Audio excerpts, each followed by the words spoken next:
അസ്സലാമു അലൈക്കും വറഹ്മത്തുള്ളാഹി. ബിസ്മില്ലാഹിർ റഹ്മാനിർ റഹീം. അൽഹംദുലില്ലാഹി റബ്ബിൽ ആലമീൻ വസ്സലാത്തു വസ്സലാമു അലാ റസൂലിഹിൽ അമീൻ വഅലാ ആലിഹി വഅസ്ഹാബിഹി അജ്മഈൻ. അമ്മാ ബഅദ്. ഐസ് എങ്ങനെയുണ്ട്? ഉഷാറല്ലേ? അടിപൊളി. ഓക്കെ, നിങ്ങൾ ചോറ് കഴിക്കാത്ത ഒരാളെ മുന്നിലാണ് ഐസ് തിന്നണത് എന്നുള്ള ഓർമ്മ നിങ്ങൾക്ക് ഉണ്ടായാൽ മതി. മനസ്സിലായില്ലേ? ചോറ് തിന്നാത്ത ഒരാളെ മുന്നിലാണ് ഐസ് തിന്നുകൊണ്ടിരിക്കണത് എന്നുള്ള ഓർമ്മ ഉണ്ടായാൽ മതി. അപ്പം എല്ലാവരും ഒരു കൈ ഫ്രീ ആക്കണം. ഒരു കൈ കൊണ്ടല്ലേ ഐസ് തിന്നണുള്ളൂ? ഏത് കൈ കൊണ്ടാ? ഇടത്തെ കൈ കൊണ്ടല്ലേ? ഓക്കെ, വലത്തെ കൈ കൊണ്ടാണ്. എന്നാലേ ഇടത്തെ കൈ ഒന്ന് ഫ്രീ ആക്കണം. അതുകൊണ്ട് ചെറിയൊരു പണിയുണ്ട്. നിങ്ങൾ ഓക്കെ ആണെന്ന് ഞാൻ വിചാരിക്കണേ. രാവിലെ മുതൽ ആരംഭിച്ച സെഷൻ അവസാനത്തിലേക്ക് എത്തിയപ്പോൾ വളരെ സൈക്കോളജിക്കലായിട്ടുള്ളൊരു ഐസ് നിങ്ങളെ കയ്യിലെത്തിയിരിക്കുകയാണ്. ഞാൻ അവിടെ ബാക്കിൽ ഒന്ന് രണ്ട് കുട്ടികൾ ഇരുന്ന് ഈമ്പണണ്ടപ്പോൾ ഞാൻ വിചാരിച്ചു 4ാം ക്ലാസ്സിലെ കുട്ടിയൊക്കെ ഐസ് കൊടുത്തതായിരിക്കും. പിന്നെയാണ് മനസ്സിലായത് മൊത്തത്തിൽ എല്ലാവർക്കും ഐസ് ഉണ്ട്.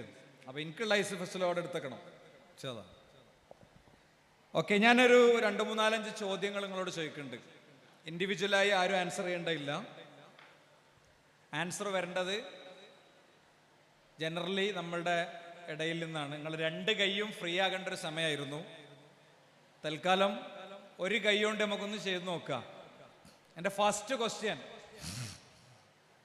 സ്വന്തമായി ഫോണുള്ള കുട്ടികളൊന്ന് കൈയൊന്നിക്കുക. ഉള്ളത് കൈയൊന്നിച്ചോളി. ഫോൺ ഉണ്ടാകുന്നൊരു തെറ്റും കുറ്റമൊന്നുമല്ല. സ്വന്തമായി ഫോൺ വേണമെന്ന് പറയാനാണ് ഞാൻ അവിടെ വന്നിരിക്കുന്നത്. ഏറ്റവും ലാസ്റ്റ് ഞാൻ രക്ഷിതാക്കൾക്ക് വേണ്ടി പറയും, സ്വന്തമായി ഇവർക്ക് ഫോൺ വേണം, നിങ്ങൾ വാങ്ങിച്ചു കൊടുക്കണം എന്ന് പറയും കേട്ടോ. ഞാനത് പറയണില്ലെങ്കിൽ നിങ്ങൾ ഓർമ്മയാക്കണം എന്നെ. മുന്നൊന്ന് കൈ പൊക്കിയാൽ മതി. മുന്നൊന്ന് കൈ പൊക്കിയാൽ എന്നിട്ട് ലാസ്റ്റ് ഉമ്മാനോട് പറയാം, മുമ്പര സ്പീച്ചിന്റെ അവസാനം നിങ്ങൾ ചെയ്യേണ്ട ഒരു കാര്യം പറഞ്ഞിട്ടുണ്ട്. ആദ്യം പറയരുത് എന്താ കാര്യം എന്ന് പറയരുത്. ആദ്യം കാര്യം എന്താന്ന് പറയരുത്. എന്ത് വേണം? ലാസ്റ്റ് ഒരു കാര്യം പറഞ്ഞിട്ടുണ്ട്, കേൾക്കാൻ പറഞ്ഞിട്ടുണ്ട് എന്ന് പറയണം. ഓക്കെ, ഇനി ഞാൻ ചോദിക്കുകയാണെങ്കിൽ സ്വന്തമായിട്ട് ഫോണുള്ളവരൊന്ന് ഹാൻഡ് റൈസ് ചെയ്യാം. സ്വന്തമായിട്ട് ഫോണുള്ളവർ. ഓക്കെ, ഒരു ദിവസം ഒരു വട്ടെങ്കിലും ഫോണും തൊടുന്നവരൊന്ന് കൈബന്ധിക്കാം. ഓക്കെ ഓക്കെ, ഇനി ഞാൻ ശരിക്കുള്ള ക്വസ്റ്റ്യനിലേക്ക് കിടക്കണം. ശരിക്കുള്ള പൈസ ഒക്കെ ഏകദേശം തിന്നു കഴിഞ്ഞല്ലേ? നിങ്ങൾ തമ്മിൽ അങ്ങോട്ടും ഇങ്ങോട്ടുമുള്ള സംസാരം ഉണ്ടാവില്ല എന്നാണ് ഞാൻ വിചാരിക്കുന്നത്. അത് ഒന്ന് നിങ്ങൾ എന്നോടൊന്ന് സഹകരിക്കണം. ഇല്ല, ഞാൻ വെറുതെ പറഞ്ഞാണ്. ചെറിയ UP സ്കൂളത്തെ 1-2 കുട്ടികളൊക്കെ കാണുന്നുണ്ട്. ഓരോ ചിലപ്പോൾ സംസാരിക്കുകയെ. നിങ്ങൾ മുതിർന്ന കുട്ടികളാണല്ലോ, നിങ്ങൾ സംസാരിക്കൂല. ഓക്കെ, നോട്ടിഫിക്കേഷൻ ട്യൂണുകൾ നിങ്ങൾ കേൾക്കാറുണ്ടോ എന്നാണ് എൻ്റെ ചോദ്യം. നോട്ടിഫിക്കേഷൻ ട്യൂണുകൾ, നോട്ടിഫിക്കേഷൻ ശബ്ദം ഫോണിൽ നിന്ന് കേൾക്കുന്ന കുട്ടികളൊന്ന് ഹാൻഡ് റൈസ് ചെയ്യാം.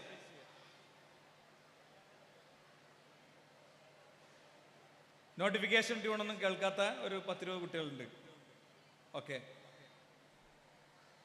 എൻ്റെ അടുത്ത ക്വസ്റ്റ്യൻ, നോട്ടിഫിക്കേഷൻ ടോണിന് നമ്മൾ വളരെ വേഗത്തിലാണ് റെസ്പോൺസ് കൊടുക്കുക അല്ലേ? നോട്ടിഫിക്കേഷൻ വന്ന വേഗം തുറക്കും. ഇതേ വേഗത്തിൽ ഉമ്മാന്റെ വിളികൾക്ക് നമ്മൾ റെസ്പോൺസ് കൊടുക്കാറുണ്ടോ എന്നാണ് എൻ്റെ ക്വസ്റ്റ്യൻ. ഉമ്മ ഒരു കാര്യം ഒറ്റത്തവണ പറഞ്ഞാൽ നടക്കാറുണ്ടോ എന്നാണ് ചോദ്യം. നടക്കാറുണ്ടെങ്കിൽ ഹാൻഡ് റൈസ് ചെയ്യാം. ഇതൊന്ന് ക്യാമറയിൽ എടുക്കി വരന്മാർക്കൊന്ന് കാണിച്ചു കൊടുക്കണം. ഓക്കെ, നെക്സ്റ്റ് ക്വസ്റ്റ്യൻ, നമ്മൾ ഫോണിൽ ഒരു കാര്യം നോക്കാൻ വേണ്ടി പോയിട്ട് ഒരു കാര്യം നോക്കാനായിരിക്കും ഫോൺ എടുത്തത്. പിന്നെ കുറേ കാര്യങ്ങളിലേക്ക് ഇങ്ങനെ അറിയാതെ ചാടി ചാടി പോകാറുണ്ടോ എന്നാണ്. ഉണ്ടെങ്കിൽ ഹാൻഡ് റൈസ് ചെയ്യാം. ആയിക്കോട്ടെ. അടുത്ത ക്വസ്റ്റ്യൻ, 5 മിനിറ്റ് എനിക്ക് ഫോൺ വേണം എന്ന് പറഞ്ഞിട്ട് അത് ഏകദേശം 1 മണിക്കൂറിലേക്ക് എത്താറുണ്ടോ എന്നാണ് ചോദ്യം. ഉണ്ടെങ്കിൽ ഹാൻഡ് റൈസ് ചെയ്യാം. ഓക്കെ,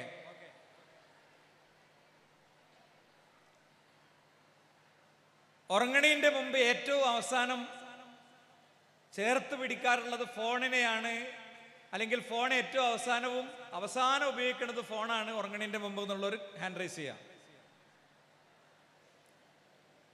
ഇല്ല, ഉറങ്ങണതിന്റെ ഒരു മണിക്കൂർ മുമ്പ് ഫോൺ ക്ലോസ് ആകും, ഹാൻഡ് റൈസ് ചെയ്യാം. ഉറങ്ങണതിന്റെ 1 മണിക്കൂർ മുമ്പ്. എന്നാ വേറെ ക്വസ്റ്റ്യൻ ഉണ്ട്. 10 മണിക്ക് ശേഷം വീട്ടിൽ നിന്ന് ഫോൺ കിട്ടാറില്ല എന്നുള്ളൊരു ഹാൻഡ് റൈസ് ചെയ്യാം. അതാണ് പ്രശ്നം. എന്താ വിഷയം നിങ്ങൾ നോക്കിയാണ് ഞാൻ. ഓക്കെ, അപ്പോ നിങ്ങളെ അഡിക്ഷൻ ലെവല് പ്രഖ്യാപിക്കാൻ പോവാണ്. നിങ്ങളെ അഡിക്ഷൻ ലെവല് 100-ൽ 96%. ഇനി ഞാൻ ഈ പറഞ്ഞത് നിങ്ങൾക്ക് കറക്റ്റ് വെരിഫൈ ചെയ്യാൻ നിങ്ങൾ ചെയ്യേണ്ടത് ജമീൽ ആപ്പ് ഡൗൺലോഡ് ചെയ്യാം.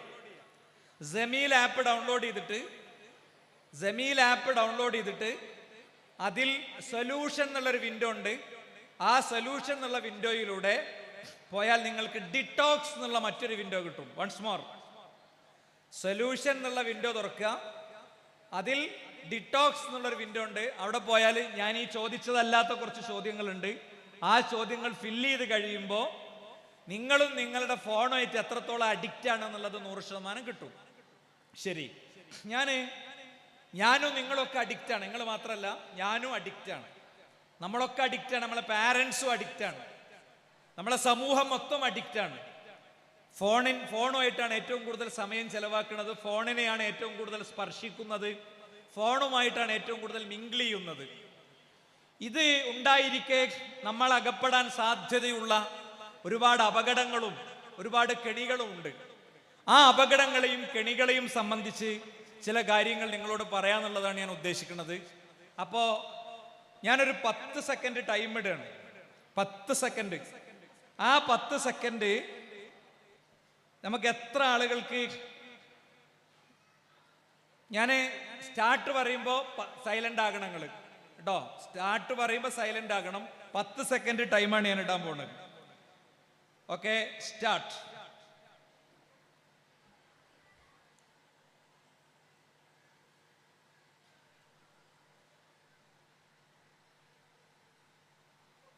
ഓക്കെ, വെറുതെ ഞാൻ ചോദിക്കുകയാണ്. നിങ്ങൾ അങ്ങോട്ടും ഇങ്ങോട്ടും റിപ്ലൈകളൊന്നും കൊടുക്കേണ്ടാത്തൊരു ക്വസ്റ്റ്യൻ ആണ്.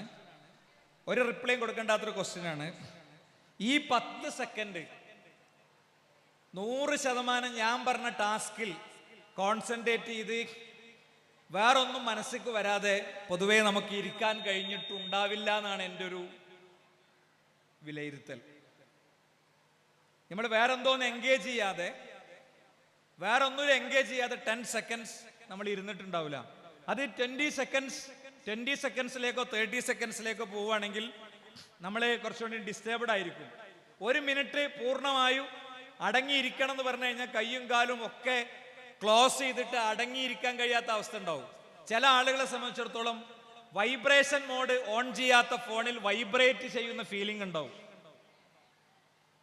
ഫോണിന് വൈബ്രേഷൻ മോഡ് നമ്മൾ ഇട്ടിട്ടുണ്ടാവില്ല, പക്ഷെ ഫോൺ വൈബ്രേറ്റ് ചെയ്യുന്ന സാഹചര്യം ഉണ്ടാകും. ഞാൻ ഈ ഇൻട്രോ എന്തിനാണ് പറഞ്ഞതെന്ന് വെച്ച് കഴിഞ്ഞാൽ, നമ്മളൊക്കെ പൊതുവെ ഇതിന് അഡിക്റ്റായ സാഹചര്യത്തിൽ നമുക്ക് വലിയ രീതിയിലുള്ള ചില അപകടങ്ങൾ നമ്മൾ പ്രതീക്ഷിക്കണം.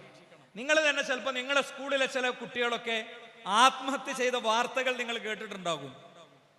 അല്ലെങ്കിൽ ചില കുട്ടികളൊക്കെ അവരുടെ പാരൻസിന്റെ പെർമിഷൻ ഇല്ലാതെ ഈ ജാതിയും മതവും ഒന്നും നോക്കാതെ പ്രണയത്തിന്റെ ഫ്രെയിമിൽ നിന്നുകൊണ്ട് ആ വീട്ടിൽ നിന്ന് ഇറങ്ങിപ്പോയ ആളുകളെ കുറിച്ച് നമ്മൾ കേട്ടിട്ടുണ്ടാകും. പാരൻസുമായിട്ട് പിണങ്ങി വീട്ടിൽ നിന്ന് എന്താ പറയാ ഇറങ്ങി നാട് വിട്ട കുട്ടികളെ കുറിച്ച് നമ്മൾ കേട്ടിട്ടുണ്ടാകും. നമ്മിൽ പലരും ഇത്തരം കാര്യങ്ങളുടെ ഒക്കെ പരിസരത്താണ് ജീവിക്കുന്നത്. നമ്മളെപ്പോലെ തന്നെ ആത്മഹത്യ ചെയ്യണമെന്ന് ഒരിക്കലും തീരുമാനിക്കാത്തവരായിരുന്നു അവര്. പക്ഷെ അവർ ആത്മഹത്യ ചെയ്തു. എൻ്റെ അടുത്ത് അങ്ങനെ എൻ്റെ പാരൻസിനെ കരയിപ്പിച്ചിട്ടുള്ള ഒരു കാര്യം എൻ്റെ അടുത്ത് ഉണ്ടാകൂല എന്ന് തീരുമാനിച്ചവരായിരുന്നു അവര്. പക്ഷേ അവരങ്ങനെ കരയിപ്പിച്ചു. വാർത്തകളിൽ നിറഞ്ഞു. സോഷ്യൽ മീഡിയകളിൽ മോളെ കാണാനില്ല എന്നുള്ള ഫോട്ടോയും വാർത്തയും പ്രചരിപ്പിക്കേണ്ടി വന്നു. മാതാപിതാക്കളോട് പിണങ്ങിയിട്ട് അവരോട് പറയാതെ വീട് വിട്ടിറങ്ങി. ഞാൻ പറയുന്നു, നമ്മളാരും ഇതിൽ നിന്നൊന്നും സുരക്ഷിതമായ ഒരു സ്പേസിലല്ല ഉള്ളത്. ചില കോണ്ടെക്സ്റ്റുകൾ, ചില സാഹചര്യങ്ങൾ വന്നാൽ നമ്മളും അത്തരം ഒരു അവസ്ഥയിലേക്ക് മാറും എന്നതാണ് പഠനങ്ങൾ യഥാർത്ഥത്തിൽ പറയുന്നത്. അതുകൊണ്ട് ഇപ്പം എൻ്റെ സദസ്സ് ഒരു 80% എൻ്റെ അടുത്ത് എത്തിയിട്ടുണ്ട്. എന്നാൽ ഒരു 20% കുട്ടികൾ അവരിങ്ങനെ പരസ്പരം എവിടേക്കോ കമ്മ്യൂണിക്കേറ്റ് ചെയ്യണത് ഞാൻ കാണുന്നുണ്ട്. അങ്ങനെ കമ്മ്യൂണിക്കേറ്റ് ചെയ്യുമ്പോഴുള്ള പ്രശ്നം അടുത്തിരിക്കുന്ന ആളുകൾക്ക് മാത്രമല്ല, എനിക്കും നല്ലൊരു സംസാരത്തിൻ്റെ സാധ്യത അവിടെ മങ്ങാണ്. അതുകൊണ്ടാണ് ഞാൻ 7 മിനിറ്റ് എടുത്ത്, എനിക്ക് തന്നതിൽ നിന്ന് 7 മിനിറ്റ് എടുത്ത് ഞാൻ നിങ്ങളോട് ഇത്രയും കാര്യം പറഞ്ഞത്. ഇനി ഞാൻ പണ്ട് സ്കൂളിൽ പഠിക്കുന്ന കാലത്ത് പഠിച്ച ഒരു കഥ പറയാം. ഞാൻ സ്കൂളിൽ പഠിക്കുന്ന കാലത്ത് പഠിച്ചൊരു കഥ പറയാം. കഥ എന്താ അറിയോ? ഒരു നാട്ടില് കംപ്ലീറ്റ് ഒരു ഗ്രാമത്തിൽ 10,000 എലികളെ കൊണ്ട് ഭയങ്കര ശല്യമായി. ഞാൻ സാധാരണ കുട്ടികളുടെ സദസ്സിൽ ഈ കഥ പറഞ്ഞാണ് തുടങ്ങാറ്. അതായിരിക്കും ഏറ്റവും ലിമിറ്റഡ് ടൈമിൽ നിങ്ങളോട് കമ്മ്യൂണിക്കേറ്റ് ചെയ്യാൻ നല്ലതെന്ന് എനിക്ക് തോന്നുകയാണ്. അപ്പൊ 10,000 എലികൾ ഭക്ഷണം കഴിക്കണ മേശന്റെ മുകളിൽ ഭക്ഷണം കൊണ്ടുവന്നതിന് ശേഷം എലി ഉണ്ടായ എങ്ങനെ ഉണ്ടാകും? Oh wonderful. എല്ലായിടത്തും, ബെഡ്റൂമിൽ എല്ലായിടത്തും. അപ്പൊ ഒരാള് വന്നു, അയാളുടെ കയ്യിൽ ഒരു പ്രത്യേക മ്യൂസിക്കൽ ഇൻസ്ട്രുമെന്റ് ഉണ്ടായിരുന്നു. അയാൾ അവിടുത്തെ ആളുകളോട് പറഞ്ഞു, ഈ എലികളെ മുഴുവൻ ഞാൻ നശിപ്പിച്ചു തരാം, നിങ്ങൾ എനിക്ക് ഇത്ര രൂപ തരണം. പറഞ്ഞതനുസരിച്ച് എന്ത് ചെയ്തു? അയാൾ ഒരു പ്രത്യേക തരത്തിലുള്ള ശബ്ദം ഇങ്ങനെ പുറപ്പെടുവിച്ചപ്പോ എലികൾ കൂട്ടം കൂട്ടമായി അയാളുടെ പിന്നാലെ വന്നു. Pied piper. ആ എലികൾ കംപ്ലീറ്റ് ഒരു മലയുടെ ഉള്ളിലേക്ക് കൊണ്ടുവന്നിട്ട് അയാൾ അവിടെ ലോക്ക് ചെയ്തു. അയാൾ ആരും പ്രഷർ ചെയ്തിട്ടില്ല. ഏതെങ്കിലും എലിനെ വടിയെടുത്ത് ഓടിച്ചോ? ജസ്റ്റ് ഒരു ശബ്ദം ഉണ്ടാക്കിയിട്ടുള്ളൂ. ആ ശബ്ദത്തിന്റെ പിന്നാലെ എലികൾ പോന്നു. ഞാൻ പറയണത് ഇന്നത്തെ പൈഡ് പൈപ്പർ നോട്ടിഫിക്കേഷൻ ട്യൂണുകളാണ്. ടിങ് പിങ് ഇങ്ങനത്തെ ശബ്ദങ്ങളാണ്. നിങ്ങൾ വെറുതെ ഒന്ന് ഞാനീ പറഞ്ഞതിന്റെ കൂടെ ഒന്ന് പിന്നിലേക്ക് പോയോക്ക്. അങ്ങനെ ടിങ് പിങ് ശബ്ദങ്ങളോ, നിങ്ങൾക്കൊരു പുതിയ മെസ്സേജ് വന്നിട്ടുണ്ട്, U received A new message എന്നൊക്കെ കാണുമ്പോൾ നമ്മൾ അറിയാതെ അതിലേക്ക് പോകുന്നുണ്ട്. തുറക്കണില്ലേ? നമ്മളത് തുറക്കുന്നുണ്ട്. നമ്മൾ ഓട്ടോമാറ്റിക്കലി നമ്മളത് തുറക്കുന്നുണ്ട്. നമ്മൾ അറിയാതെ തന്നെ നമ്മളത് തുറക്കുന്നുണ്ട്. അപ്പൊ സ്വാഭാവികമായിട്ടും ഈ പറയുന്ന മെസ്സേജുകളും ഈ നോട്ടിഫിക്കേഷൻസും ഇത്തരം ശബ്ദങ്ങളൊക്കെ വലിയ തോതിൽ നമ്മളുടെ ഉള്ളിലേക്ക് വ്യത്യസ്തങ്ങളായ ഡാറ്റകൾ ഇങ്ങനെ പ്രവേശിപ്പിച്ചുകൊണ്ടിരിക്കുകയാണ്. അതൊരിക്കലും നമ്മൾ അറിയണില്ല. നമ്മളത് ഭയങ്കരമായി മാറ്റുന്നുണ്ട്. ആ മാറ്റവും നമ്മൾ അറിയണില്ല. ആ മാറ്റവും നമ്മൾ ഒരിക്കലും അറിയണില്ല. ഞാൻ നിങ്ങൾക്കൊരു ചെറിയ സ്റ്റോറി പറഞ്ഞുതരാം. സ്റ്റോറി എന്ന് പറഞ്ഞാൽ ഒരു റിയൽ സ്റ്റോറിയാണ്. അമേരിക്കയിലെ ഒരു പന്നി മാംസത്തിന്റെ കണ്ടന്റുകൾ ഉൾക്കൊള്ളുന്ന ഫുഡ് മെറ്റീരിയൽ വിൽക്കുന്ന ഒരു കമ്പനി അവിടുത്തെ വളരെ ഒരു സൈക്കോ അനലിസ്റ്റ് ആയിട്ടുള്ള ഒരു വ്യക്തിൻ്റെ അടുത്ത് പോയിട്ട് ഒരു ടാസ്ക് കൊടുത്തു. അമേരിക്കയിലെ ആളുകളുടെ ബ്രേക്ക്ഫാസ്റ്റ് ബീക്കണാക്കണം. അഥവാ പന്നി മാംസം ഉണക്കിയെടുത്തുണ്ടാക്കുന്ന ഒരു പ്രത്യേക വിഭവം അതാക്കി മാറ്റണം എന്നായിരുന്നു ടാസ്ക്. ആ ടാസ്ക് അയാൾ എങ്ങനെ ഇംപ്ലിമെന്റ് ചെയ്ത് നിങ്ങൾ കേട്ടോളൂ. പിന്നെ അമേരിക്കയിലെ പത്രത്തിലും ചാനലിലൊക്കെ ഭയങ്കര ചർച്ച.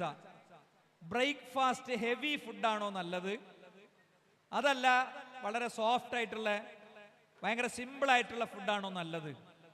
അമേരിക്കക്കാർ പൊതുവെ ഒരു മുട്ടയും ഒരു ഗ്ലാസ് പാലും കുടിച്ച് ജോലി സ്ഥലത്തേക്ക് ഓടിയിരുന്ന ഒരു വർക്ക് കൾച്ചറുള്ള, ലൈഫ് കൾച്ചറുള്ള ആളുകളായിരുന്നു. നമ്മൾ രാവിലെ അപ്പൊക്കെ കഴിക്കൂലേ, അതേപോലെ അവരെന്തേ കഴിക്കുള്ളൂ? രാവിലെ ഒരു ഗ്ലാസ് പാല് കുടിക്കും, ഒരു കോഴിമുട്ട കഴിക്കും. അത്ര സിമ്പിളായിട്ടുള്ള ഭക്ഷണം കഴിച്ചിരുന്നത്. അങ്ങനെയുള്ള ഒരു സമൂഹത്തിൽ അവര് TV തുറന്നാലും പത്രം നോക്കിയാലും ഒക്കെ കാണുന്നത് എന്താ? ചർച്ചകളാണ്. ചർച്ചയോട് ചർച്ച. നല്ല ഹെവി ഫുഡ് വേണോ, അതല്ല സോഫ്റ്റ് ആയിട്ടുള്ള ഫുഡ് മതിയോ എന്നുള്ളതാണ് ചർച്ച. അങ്ങനെ ഇയാൾ എന്ത് ചെയ്യുന്ന അറിയോ? 5000 ഡോക്ടർമാർക്ക് ലെറ്റർ അയച്ചു.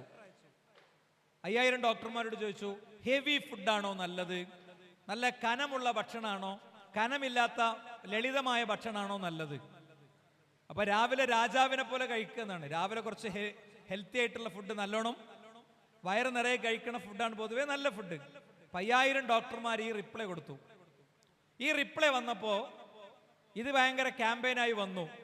അതിന്റെ ഇടയിലേക്ക് ഈ ബീക്കൺ നിർമ്മിക്കുന്ന കമ്പനി അവര് ഒരു പുതിയ പരസ്യവാചകം കൊണ്ടുവന്നു. Beacon is a heavy food, bacon is A good breakfast.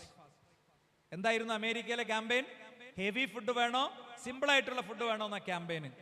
ആ ക്യാമ്പയിന് ഇങ്ങനെ ശക്തി ആർജിച്ചു വന്ന് ഹെവി ഫുഡാണ് വേണ്ടത് വേണ്ടത് വേണ്ടത് വേണ്ടത് ഹെവി ഫുഡ് എന്നെല്ലാ ഭാഗത്തുനിന്നും ഡോക്ടേഴ്സും മീഡിയയും ചാനൽസും ഒക്കെ ഇങ്ങനെ പറയുന്നതിൻ്റെ ഇടയ്ക്ക് പതിയെ പരസ്യവാചകങ്ങൾ വന്നു തുടങ്ങി. Bacon is a heavy food, bacon is our breakfast. America മൊത്തം അങ്ങോട്ട് മാറി, എല്ലാ വീടും അങ്ങോട്ട് ചേഞ്ചായി.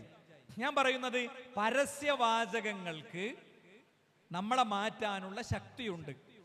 എന്നാ അന്നുണ്ടായിരുന്നൊരവസ്ഥ എന്ന് പറയുന്നത് എന്താണ്? അത് ടി വി തുറക്കേണ്ടിയിരുന്നു, പത്രം പോയി എടുക്കേണ്ടിയിരുന്നു. ടി വി തുറന്നാലും പത്രം തുറന്നാലും എല്ലാവർക്കും ഒരേ തരം മെസ്സേജുകൾ മാത്രമാണ് കിട്ടുക. ഇന്നത്തെ അവസ്ഥ നമ്മളെ പോക്കറ്റിലുണ്ട് നമ്മളെ മാറ്റേണ്ട ആള്, നമ്മളെ ഫോണ്. അതിൽ ഓരോ വ്യക്തിക്കും ഓരോ തരം മെസ്സേജാണ് വരിക, ഓരോ വ്യക്തിക്കും ഓരോ തരം ആഡാണ് വരിക. എനിക്കൊരാളൊരു ദിവസം ഒരു മെസ്സേജ് അയച്ചു, യൂട്യൂബിൽ നിങ്ങളെ വീഡിയോ തുറക്കുമ്പോൾ ഭയങ്കര മോശമായിട്ടുള്ള ആഡുകളാണ് വന്നുകൊണ്ടിരിക്കുന്നത്, നിങ്ങൾ ആ കാര്യം ഒന്ന് ശ്രദ്ധിക്കണം. അപ്പം ഞാൻ അദ്ദേഹത്തിന് മെസ്സേജ് കൊടുത്തു, നിങ്ങൾ നിങ്ങളുടെ ഭാര്യയുടെ ഫോണിൽ എൻ്റെ വീഡിയോ തുറക്കുക, നിങ്ങളുടെ ഉമ്മാൻ്റെ ഫോണിൽ വീഡിയോ തുറക്കുക, നിങ്ങളെ വീട്ടിൽ കിട്ടുന്ന എല്ലാ ഫോണിലും നിങ്ങൾ എൻ്റെ വീഡിയോ തുറക്കുക, എന്നിട്ട് അതേപോലെയാണോ വരുന്നതെന്ന് വെറുതെ ഒന്ന് വെരിഫൈ ചെയ്യുക. ഒരേ ആഡുകളാണോ വരുന്നത് വെരിഫൈ ചെയ്യുക. അല്ല, ഓരോരുത്തർക്കും ഓരോന്നാണ് വരുന്നത്. അപ്പോൾ ഞാൻ അദ്ദേഹത്തിന് പറഞ്ഞു കൊടുത്തു, നിങ്ങളുടെ സെർച്ചും നിങ്ങളുടെ വാച്ചിങ്ങും നിങ്ങളുടെ എൻഗേജ്മെന്റ്സും, 3 വേർഡ്: സെർച്ച്, വാച്ചിങ്, എൻഗേജ്മെന്റ്സ്. ഏത് വീഡിയോകളുടെ കൂടെയാണോ കൂടുതൽ, ആ വീഡിയോ നിങ്ങൾക്ക് കൂടുതൽ ആഡായിട്ട് വരും. അതെൻ്റെ വീഡിയോൻ്റെ പ്രശ്നമല്ല. ഞാൻ അദ്ദേഹത്തിന് അശ്ലീലം കാണുന്നതിൻ്റെ 10 ദോഷങ്ങൾ എന്നുള്ള എൻ്റെ ഒരു ഖുത്ബുണ്ട്, അതും അയച്ചു കൊടുത്തു. അപ്പൊ ഞാൻ പറയണത്, വ്യക്തിപരമായി നമ്മൾക്ക് ഓരോരുത്തർക്കും വേറെ വേറെ ആഡുകളും മെസ്സേജുകളാണ് വന്നുകൊണ്ടിരിക്കുന്നത്. ഇത് പലപ്പോഴും നമ്മൾ അങ്ങനെ തന്നെ ശ്രദ്ധിച്ചോളണം എന്നില്ല. അതുകൊണ്ട് ഞാനിവിടെ ഒന്നാമത് പറഞ്ഞു നിർത്തുന്ന എന്താണെന്നറിയോ? ഒന്നാമത് പറഞ്ഞു നിർത്തുന്ന കാര്യം, നമ്മളെ പരസ്യങ്ങളും ഇൻഫ്ലുവൻസേഴ്സും ഒക്കെ നമ്മളറിയാതെ നമ്മളെ മാറ്റുന്നുണ്ടാകും. ഇനി ഞാനൊരു ചെറിയ എക്സാമ്പിൾ പറഞ്ഞുതരാം. നമ്മൾ ചെറിയ ക്ലാസ്സിലൊക്കെ ആവുമ്പോൾ ഈ അസംബ്ലിക്കൊക്കെ നിർത്തുമ്പോൾ മിക്സ് ചെയ്തിട്ട് നമ്മളെ ക്യൂല് നിർത്തും അല്ലേ? ഒരു ബോയിനോട് ഒരു ഗേളിൻ്റെ അടുത്തൊക്കെ ഇരിക്കാൻ പറഞ്ഞാൽ എന്താ പറയാ? എന്നറിയും. ക്ലാസ് കൂടി വരുന്നതിനനുസരിച്ച് എന്താ സംഭവിക്കണേ? നിങ്ങൾ വെറുതെ നിങ്ങൾ പറഞ്ഞാൽ മതി. ക്ലാസ് കൂടി ഒരു ബോയും ഒരു ഗേളും, ഒരു ബോയിനോട് നമുക്ക് ഒന്ന് എന്താ പറയാ, ഒന്ന് അഭിസംബോധന ചെയ്യാൻ പോലും ഭയങ്കര ചമ്മലുള്ള ഒരു കാലം കഴിഞ്ഞു പോയിട്ടുണ്ടാവും. ഞാൻ എല്ലാവരോടും അല്ല പറയണത്, ചില പ്രത്യേകമായ സാമൂഹ്യ അന്തരീക്ഷത്തിൽ ജീവിച്ച ആളുകൾക്ക്, വീട്ടിൽ നിന്ന് കൃത്യമായ ഡയറക്ഷൻസും പാരന്റിങ്ങും കിട്ടിയ ആൾക്കാർക്ക് പിന്നെ അത് പതിയെ അടുത്തു പോയിരിക്കാൻ പ്രശ്നം ഉണ്ടാവില്ല, തോളി കൈയിടാൻ പ്രശ്നം ഉണ്ടാവില്ല, ഒരാളെ മൂപ്പരവിടെ അങ്ങനെ ഇരുന്നിട്ട് മൂപ്പര് മടിയിൽ പോയി കിടക്കാൻ പ്രശ്നം ഉണ്ടാവില്ല. ഇതൊക്കെ ആരാണ് നമ്മളെ കൊണ്ടുപോയി ആക്കണത്? നമ്മൾ ഒരു കാര്യം ആവർത്തിച്ച് കണ്ട് പോകുമ്പോൾ നമ്മൾ അതിന്റെ ഭാഗമായി മാറുകയാണ്. അത് നമുക്കൊരു പ്രശ്നമല്ലാതായി മാറുകയാണ് കേട്ടോ. അത് നമുക്ക് ഒരു പ്രശ്നമല്ലാതായി മാറുന്നിടത്തേക്ക് പോവുകയാണ്. അപ്പൊ സോഷ്യൽ മീഡിയ എന്തിനൊക്കെയാണ് നമ്മളെടുത്തുനിന്ന് മാർക്കറ്റ് ചെയ്യണം? 1 നമ്മളെ ടൈം, 2 നമ്മുടെ അറ്റൻഷൻ, 3 നമ്മുടെ ഇമോഷൻസ്, 4 നമ്മുടെ ഹാബിറ്റ്സ്, 5 നമ്മുടെ വീക്ക്നെസ്, 6 നമ്മുടെ ഡിസയർ, 7 നമ്മുടെ ഡാറ്റ. എല്ലാറ്റിലേക്കും ഡീറ്റെയിൽ ആയി പോകാൻ നമുക്ക് സമയപരിമിതി ഉണ്ട്. പക്ഷെ ചില കാര്യങ്ങൾ ഞാൻ പറയാം. നമ്മുടെ ഉള്ളിൽ ചില കാര്യങ്ങൾ സാമൂഹ്യ മാധ്യമങ്ങൾ ഇംപ്ലാന്റ് ചെയ്യുന്നുണ്ട്, കൃത്യമായി നമ്മൾ അറിയാതെ കൃത്യമായി ഇംപ്ലാന്റ് ചെയ്യുന്നുണ്ട്. ഞാൻ ചില ഉദാഹരണങ്ങൾ പറയാം. ഇപ്പോ ഒന്ന് കണ്ണാടിയുടെ മുന്നിൽ പോയിട്ട് ഒന്ന് വൃത്തിക്കൊരുങ്ങാതെ ധൈര്യമായി ഞാൻ ഒരു പൊതു സദസ്സിലേക്ക് പോകും, എനിക്ക് ലിപ്സ്റ്റിക് ഇടേണ്ടതില്ല, എനിക്ക് ലിപ്സ്റ്റിക്കേ വേണ്ട, ഞാൻ ജീവിതത്തിൽ ലിപ്സ്റ്റിക്കേ ഇട്ടിട്ടില്ല എന്ന്, അങ്ങനത്തെ ഒരു സാധനം, അങ്ങനത്തെ ഒരു മെറ്റീരിയൽ എൻ്റെ ചുണ്ട് കണ്ടിട്ടേ ഇല്ല എന്ന് ഉറപ്പിച്ച് പറയാൻ പറ്റണ എത്ര കുട്ടികളുണ്ട്? ഒന്ന് ഹാൻഡ് റൈസ് ചെയ്യോ. ഒരു തവണ പോലും ഞാൻ ലിപ്സ്റ്റിക്കേ ഉപയോഗിച്ചിട്ടില്ല, ഒറ്റത്തവണ പോലും ഞാൻ ലിപ്സ്റ്റിക് ഉപയോഗിച്ചിട്ടില്ല എന്ന് ഉറപ്പിച്ച് പറയാൻ പറ്റുന്ന എത്ര കുട്ടികളുണ്ട്? ഉള്ളൊരു കൈ ചോളി, നല്ല കാര്യമല്ലേ? അങ്ങനെ കുട്ടികൾ ഒരുപക്ഷെ ഉണ്ടാകും, 4 കുട്ടികൾ 5 കുട്ടികളാകെ കൈയൊന്നിച്ചത്. പക്ഷെ ഇല്ല, അങ്ങനെ ചെയ്യാത്ത കുട്ടിക്ക് പോലും ഞാൻ അങ്ങനെ ചെയ്യുന്നില്ല എന്ന് പറഞ്ഞ് കൈപൊക്കാൻ പറ്റാത്ത വിധമുള്ളൊരു പൊതുബോധം ഇവിടെ ഉണ്ടാക്കിയിട്ടുണ്ട്. ഇത് എവിടുന്ന് വന്നതാ? നിങ്ങൾ ശരിക്ക് ശ്രദ്ധിച്ചോളി, ഞാൻ പറയണത് ശരിക്ക് ശ്രദ്ധിച്ചോളി. നമ്മുടെ ഫ്രണ്ട്സ്, നമ്മൾ കാണുന്ന വീഡിയോസ്, നമ്മളെ സ്വാധീനിക്കുന്ന ഇൻഫ്ലുവൻസേഴ്സ്, ഇവരിലൂടെ കോസ്മെറ്റിക് കമ്പനികൾ കൊടുക്കുന്നൊരു മെസ്സേജാണിത്. കോസ്മെറ്റിക് കമ്പനി എന്ന് പറഞ്ഞാൽ എന്താ? സൗന്ദര്യവർദ്ധക വസ്തുക്കൾ വിപണനം ചെയ്യുന്ന കമ്പനികൾ. നിങ്ങൾക്കിപ്പോ ഇവിടെ ലിപ്സ്റ്റിക് കിട്ടാൻ മതി. ഞാൻ പറഞ്ഞ ശരിക്ക് ശ്രദ്ധിച്ച് കേൾക്കുക. ജീവിതത്തിൽ നിങ്ങൾ ഇനി ഇതാദ്യമായി ചിന്തിക്കേണ്ടി വരുന്ന ദിവസം ഈ പന്തലിന് താഴെ ഇരുന്ന് കേട്ട ഈ ക്ലാസ് കേൾക്കുക. നാളെയും കഴിഞ്ഞ് മറ്റന്നാൾ അഥവാ നിങ്ങളുടെ ലൈഫിലെ അടുത്തൊരു ഘട്ടത്തിൽ ഈ ചുണ്ടിന്റെ ആകൃതിയിൽ നിങ്ങൾക്ക് കൺസേൺ വരും. ഈ ചുണ്ടിന്റെ കോലത്തിൽ നിങ്ങൾക്ക് കൺസേൺ വരും. ഇപ്പൊ നമ്മൾ പല്ല് ക്ലിപ്പിട്ട് ശരിയാക്കണ പോലെ ചുണ്ട് എന്ത് ചെയ്യും? ചുണ്ട് അതിന്റെ ഷേപ്പിങ്ങിന് വേണ്ടിയിട്ട് നമ്മൾ സർജറികൾക്ക് വിധേയമാകും. നിങ്ങളെ പാരൻസിന്റെ മതബോധത്തിനനുസരിച്ച് നിങ്ങളെ വീട്ടിലേക്ക് ഇത് കയറി വരും. നമ്മൾ ഈ പുരികങ്ങനെ ക്ലിയർ ആക്കി വിടുമല്ലോ അല്ലേ? അതൊരു നോർമൽ കാര്യമാണെന്ന് നമുക്ക്. ഞാൻ പറയുന്നു, നാളെ സംഭവിക്കാൻ പോണ കാര്യം എന്താ? ഈ ചുണ്ടിന്റെ ആകൃതി, അത് കഴിഞ്ഞ ഫേസിന്റെ ആകൃതി.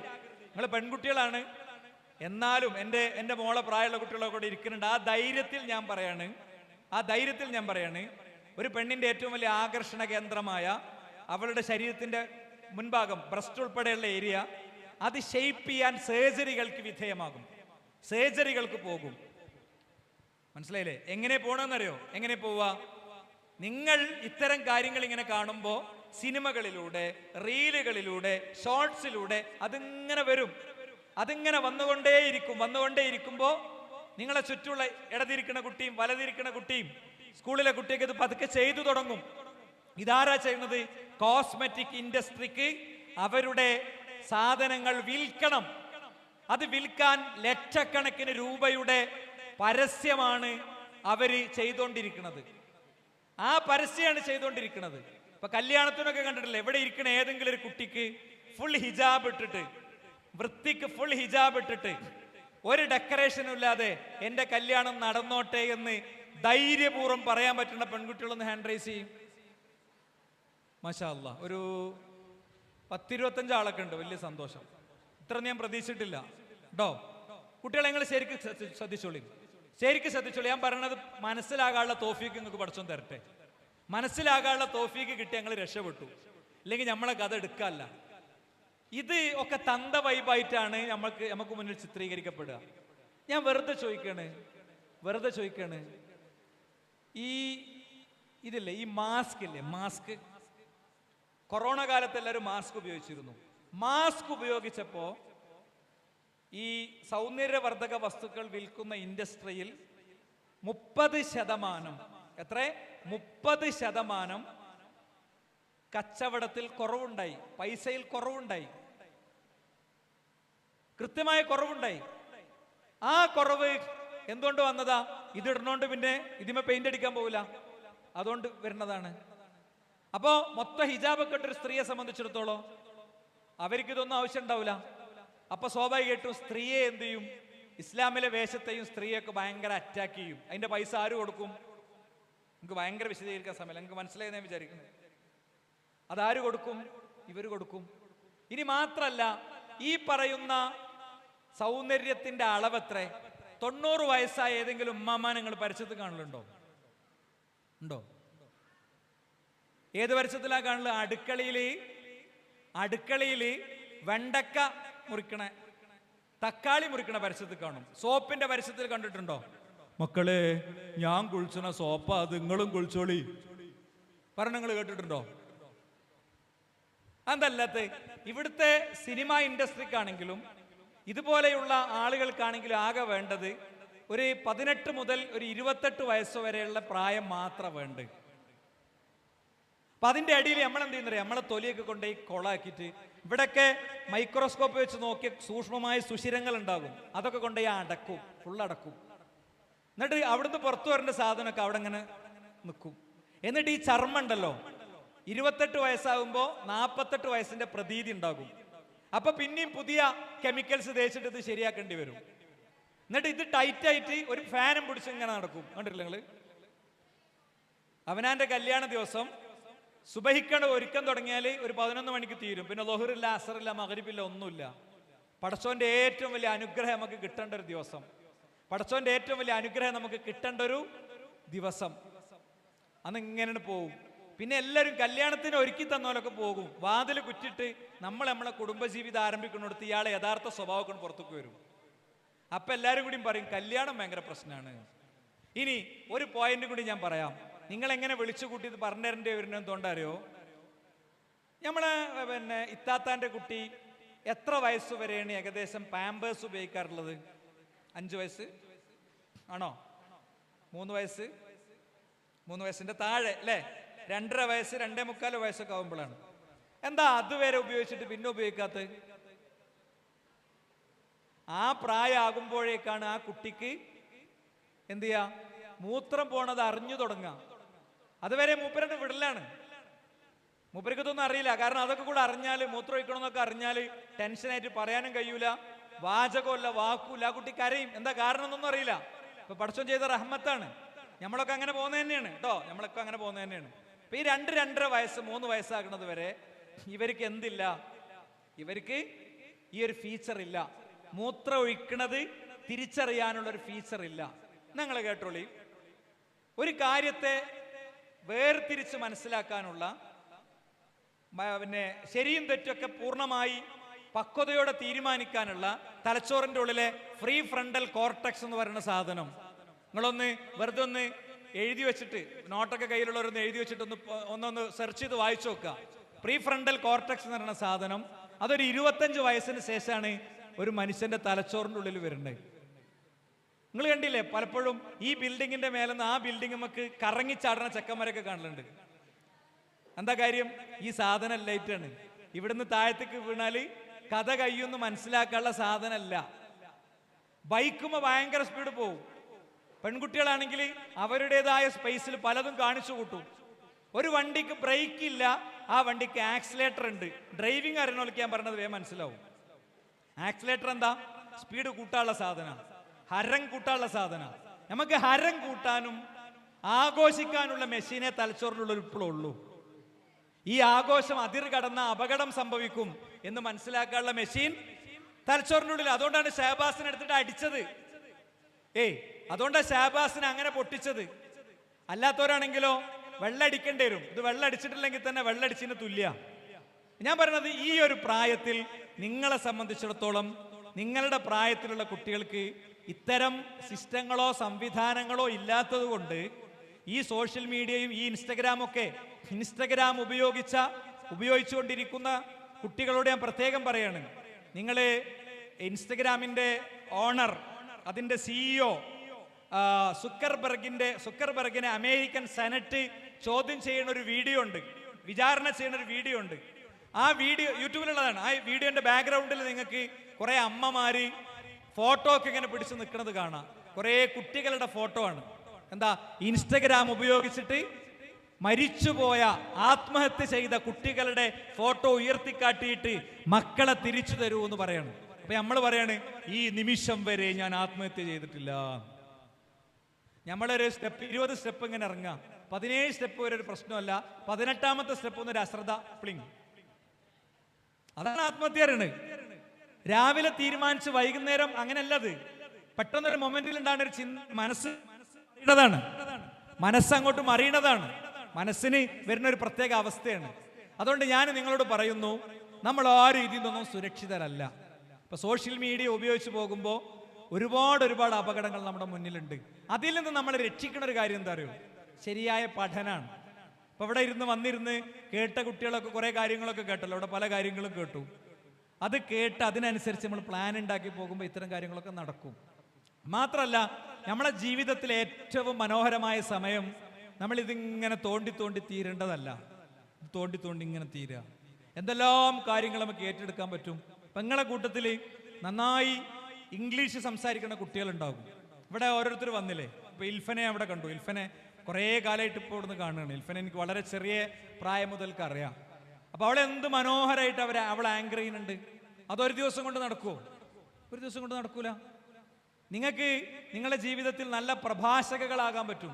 ഇവിടെ പലരും വന്ന് പ്രഭാഷണങ്ങൾ നിർവഹിച്ചു.